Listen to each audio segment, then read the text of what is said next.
Panibagong araw, panibagong pag-asa, panibagong buhay na naman. Ito na naman tayo, nagugupit na naman tayo ng isang bata dahil magpapapugi raw siya. Sabi ko nga sa kanya, gagandahan ko yung gupit niya, pagagapuhin ko yung buhok niya para ma-inlove yung crush niya. Hindi, joke lang. Sabi ko nga sa kanya, mag-aral muna bago mag-jowa-jowa na yan. Kaya kung bahala ako sa buhok mo, huwag ka mag-alala. Kasi trabaho ko yan eh. Ibigay ang tamang gupit sa gusto ng customer. Busy-busy nga rin yung kasama ko dyan.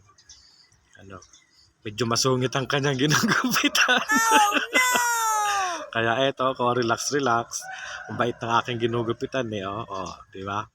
Na-layout ko na nga po. Ayan, na-layout na siya. Lilinisin na lang siya. Malapit na matapos ang kanyang gupit. Ayan, tatapusin na rin yan. Lilinisin natin yan lahat para pogi siya paglabas ng shop. Ayan na nga po, tapos na ang kanyang gupit, nilinis ko na. Tapos na talaga.